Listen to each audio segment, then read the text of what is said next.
E aí quando você chegou lá em casa, eu lembro que eu falei assim, Nando, vem cá no meu quarto. Eu falei assim pra você, tem uma coisa pra te contar, muito difícil.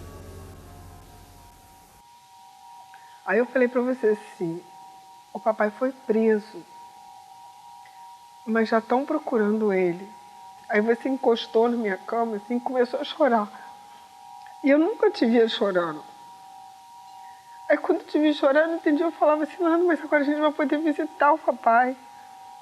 Aí você falava assim, não vai não. Eu chorava, eu chorava. E eu não entendia, porque depois que eu vi como que eu era ingênuo, porque eu achava que a gente ia ver. Vecchio scarpone, quanto tempo è passato, quante illusioni fai rivivere. Meu pai, Orlando Bonfim Júnior, ele nasceu em Santa Teresa, uma cidade do Espírito Santo bastante peculiar, né? Primeira cidade da imigração italiana.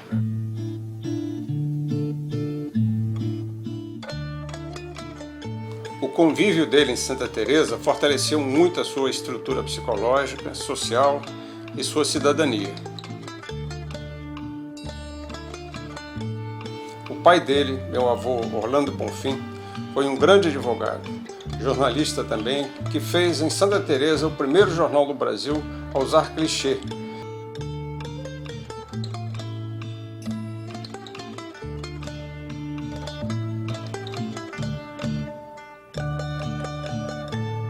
Minha avó era Maria Gasparini Bonfim. Gasparini é o que denuncia a origem italiana, né? A minha avó, uma típica descendente italiana, né? Extravasava amor, né? Uma pessoa super carinhosa, né? E meu pai conviveu com esse clima de Santa Teresa e com essa intelectualidade do meu avô, que foi várias vezes nomeado prefeito de Santa Teresa e foi o primeiro prefeito eleito pelo voto direto secreto. Meu pai faz os estudos básicos em Santa Teresa e depois vai para Vitória, capital do Espírito Santo, para fazer um ginásio, né, e se preparar para a universidade. Em Vitória ele foi sempre reconhecido como um grande intelectual. Nesse ginásio ele também faz um jornal, né, dando sequência ao histórico do pai de um grande jornalista, né.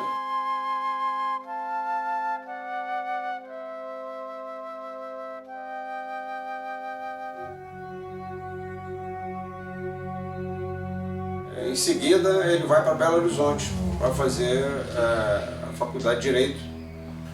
Ele se torna um jovem jornalista, né, aí já um caráter profissional, né, no jornal mais importante de Minas, onde ele se forma, advogado. Ele faz uma banca, como chamavam antigamente, muito forte, tem um resultado de reconhecimento profissional muito grande, e abraça grandes causas que dão a ele uma recompensa financeira muito grande. Abandonou uma vida de prosperidade, de abundância em todos os sentidos, financeiro, material, em prol de uma ideia, de um objetivo de distribuição e de procurar que aquele que não tivesse o que ele tinha passasse a ter uma vida de ideais e, mais importante, de uma convicção muito forte. Porque, na verdade, papai era um homem rico, que tinha a meta da família dele, que ele fosse governador do Espírito Santo, era um advogado famoso, saía em revistas, em jornais. Ele parou de ganhar dinheiro para poder se dedicar ao Partido Comunista. Ali, naquele momento, ele traça definitivamente o que seria o seu histórico de vida, dedicado às pessoas, dedicado a criar condições para uma sociedade socialista que fosse, como ele via, né, do ponto de vista humanista. Sai do jornal convencional, ele ingressa no Partido Comunista Brasileiro, começa a vender os bens que ele tinha adquirido durante esse início de advocacia exitoso. Né? Com isso ele compra equipamentos para montar a gráfica, onde ele iria editar o Jornal do Povo, que era o jornal do Partidão em Minas. Ele vai ser diretor desse jornal e passa a ser advogado de sindicatos operários, né? Também com muito êxito. Tanto é que foi duramente perseguido após uma greve muito grande na mina de Conselheiro Lafayette. Né? E nessa sequência, né, em pouco tempo, final dos anos 50, ele é chamado para ir para o Rio de Janeiro para alterar, radicalizar a imprensa nacional do partido.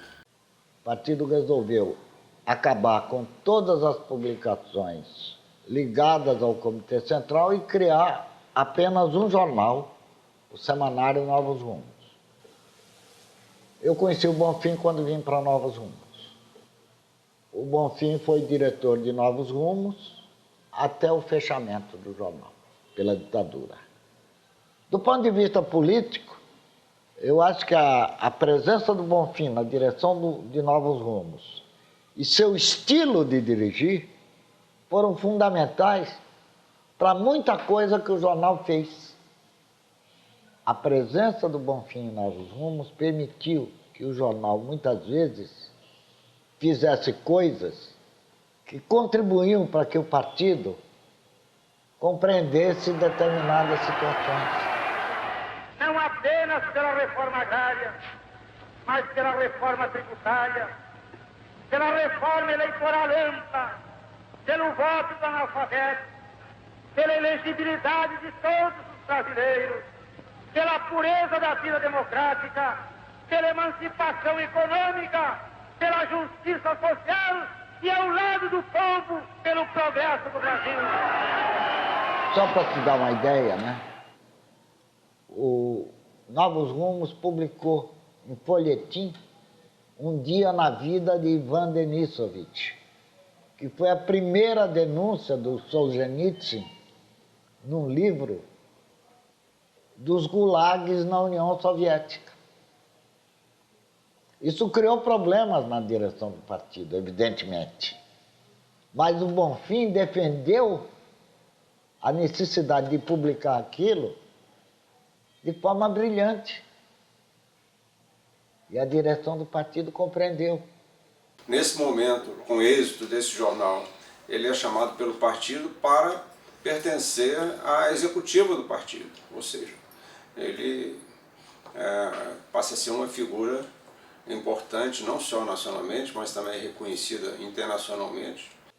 Pelo modo e pela forma como ele dirigiu o jornal, para que a política do partido, que depois da ditadura se desdobrou na rejeição à luta armada, à aventura da luta armada, e no caminho democrático para derrotar a ditadura, as sementes dessa política foram plantadas nesse período. Mas o que manteve o Partido Unido foi a compreensão política que o partido foi adquirindo. A partir de março de 58, com a declaração que mudou a linha do partido, né, de que o caminho não era o caminho da aventura e da luta armada. Para isso, o Bonfim contribuiu muito. Nós não podemos negar, é inegável.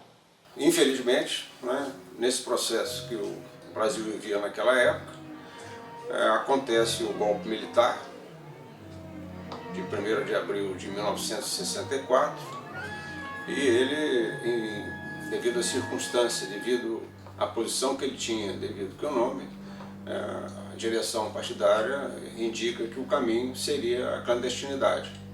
Havia até a pressão para que ele que ele saísse do país, né, para ter uma garantia melhor de que não seria preso e morto, né, rapidamente.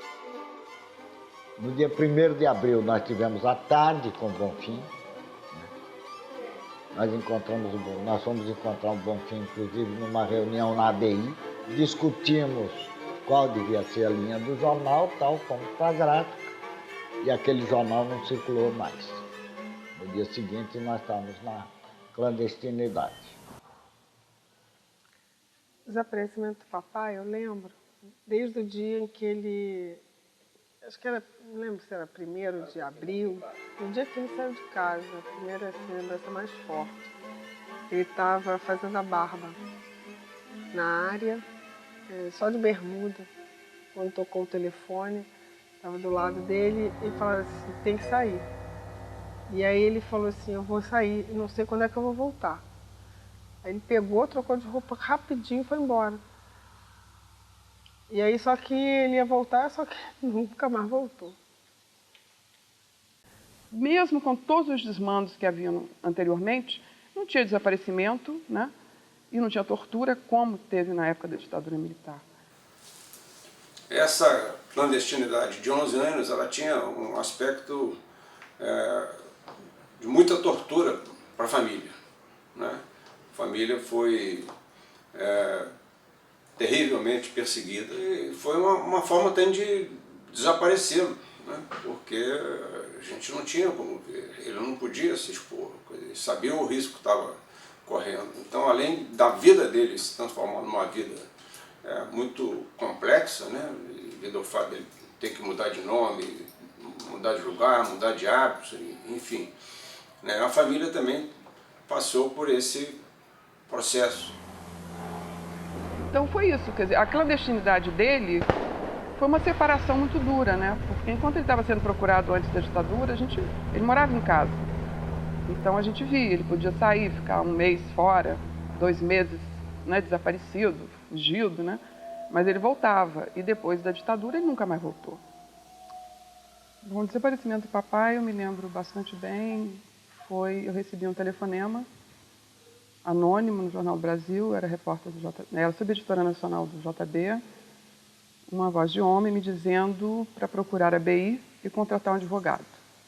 Ele sequer falou no nome do papai, mas eu entendi imediatamente que ele tinha sido preso. Eu procurei o Humberto Jansen e a BI e nós então começamos um longo percurso de procura dele em todas as instâncias. A BI ajudou muito e continuamos a procurar durante muitos anos, né? Com notícias cifradas praticamente em jornais, porque tinha uma censura muito grande, até que um dia, em novembro de 75, esse telefonema foi no dia 9 de outubro de 75, e a data da prisão, ou do sequestro, era 8 de outubro de 75. No final de novembro de 75, começaram a ligar de jornais de São Paulo, dizendo que ele tinha morrido, que eu não continuasse procurando, porque eles tinham recebido informações de fontes ligadas ao Exército, que ele estava morto. A gente imaginava que a gente pudesse ter a possibilidade de encontrar com ele, né? Mas também já tínhamos o medo do que poderia acontecer, que já estava acontecendo com outros líderes partidários. Agora, está preocupado com o partido, porque o partido pensa, né? Ele sabe que o partido é um adversário difícil, né, de enfrentar. E eles tinham consciência disso. Tanto que pegaram os dirigentes do partido todo e eliminaram da maneira mais bárbara e secreta, né, que a gente pode imaginar. Para eles, para os setores da ditadura, né, que faziam política naquele período, junto com repressão, a derrota, a desorganização e a eliminação física dos principais quadros do PCB era fundamental.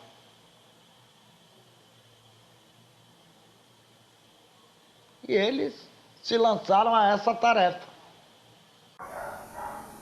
Nós passamos muitos anos, né, a família toda, procurando com pistas malucas, que estaria em Fernando de Noronha, que estaria num hospício em São Paulo, onde realmente eles tinham colocado alguns companheiros dele. Nós mandamos cartas para as pessoas, né, para os políticos, para o senador, para o Magalhães Pinto, que era um amigo pessoal dele, né, que tinha um carinho muito grande por ele, e ambos eram pessoas amigas, né, cartas para a imprensa, os grupos de anistia internacional. Tentou-se fazer o maior barulho possível, né, no sentido de tentar preservar a vida dele na prisão. As buscas da família, na tentativa de encontrar, né, nosso pai, foram não só muito dolorosas, também muito duras, e no fim das contas infrutíferas, né? Muitos anos mais tarde, saiu uma edição da revista Veja, com declarações do ex-sargento Marival Chaves, em que ele contava a história de vários desaparecimentos, e aí contava uma história que nós acreditamos e continuamos até hoje acreditando nela, de que ele teria sido sequestrado no Rio por forças paralelas da repressão, tinha sido levado para um sítio clandestino em São Paulo, tinha sido torturado até a morte e jogado no rio. Nós questionávamos ele como é que ele sabia disso, que ele seria também um torturador. Ele dizia que ele não era torturador, ele só anotava as coisas que aconteciam, né? Ou seja, há documentos que não foram revelados nunca, mas que dizem, né, como é que ele foi, porque tinha ali um oficial, um sargento do Exército, que fazia as anotações do que estava acontecendo. E quando ele foi preso, nós sentimos um alívio, falando, bom, agora que ele está preso, a gente vai poder vê-lo, vai poder colocar o advogado e ele não vai morrer. E foi exatamente o contrário que aconteceu, tanto que a gente, imediatamente, nós fomos em todas as instâncias da Marinha, da Aeronáutica, do Exército, dizer, olha, meu pai tem um mandato de prisão da 2ª Auditoria da Marinha, e nós queremos que ele seja preso. É uma coisa maluca, né? Um filho pedindo para o pai ser preso. Mas a gente sabia que naquela época a prisão era o certificado, né? Mas não aconteceu, a gente não conseguiu, nós tivemos algumas informações de que ele ficou aqui no DOI-CODE, mas quando o advogado chegou lá não tinha ninguém. É um ato do regime. O regime tem que ser condenado por isso. As pessoas têm que ser condenadas de alguma maneira, ou pela história, ou lá quem for. Agora, não pode prender o gás, é impossível, mas tem as pessoas, a posteridade, o Brasil tem que saber que eram assassinos aqueles caras que fizeram isso, cometeram um assassinato contra aquele grupo de políticos absolutamente pacíficos. Essa questão tem que ser esclarecida. Não dá. Não dá. Houve anistia, a anistia foi recíproca, tudo isso eu entendo. Agora, há um direito inalienável das famílias e da sociedade e da história. O que é que aconteceu com essas pessoas? E por que as famílias não têm direito a recuperar os corpos? A saber como morreram, onde morreram e onde foram enterrados. Esta é uma dívida que o Estado tem com a sociedade brasileira. Agora que a gente lembra, quer dizer, durante muito tempo a gente ficou naquela coisa de procurar, vi uma pessoa aparecida na rua, descia do ônibus, ia ver se era ele e tudo. Depois da matéria na Veja, a gente teve certeza de que ele estava morto. E a gente se lembra do que ele foi, né? Do que ele foi, da importância que ele teve para todos nós. Olha, eu vou falar uma coisa que eu estou sendo entrevistado pelo filho do Orlando Bonfim. Então é uma coisa dolorosa. O que me chamava a atenção era o apego dele à família.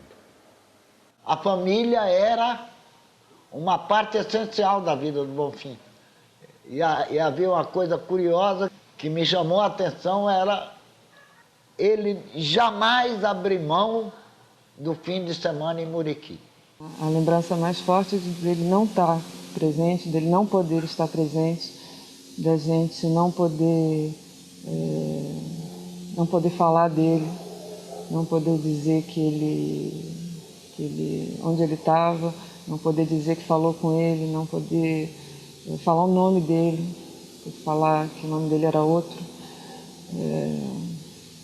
ter toda uma implicação na impossibilidade de ver e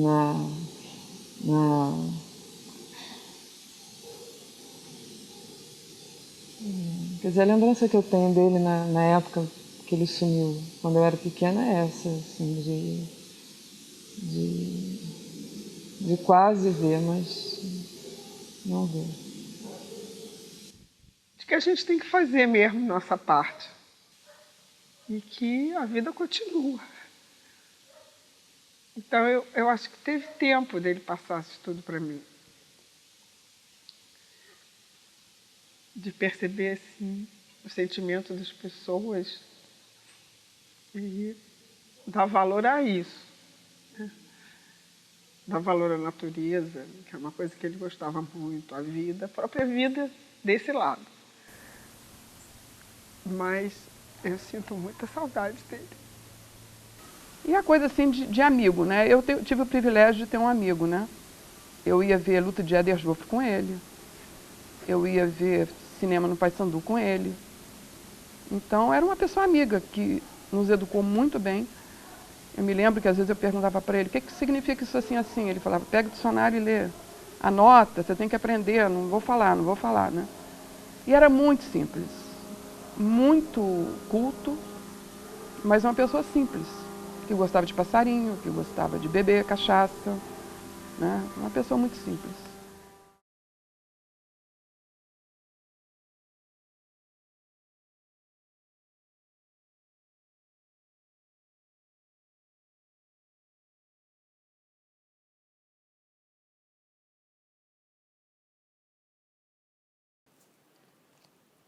Nós vamos continuar a procurá-lo sempre, em qualquer lugar e de qualquer forma.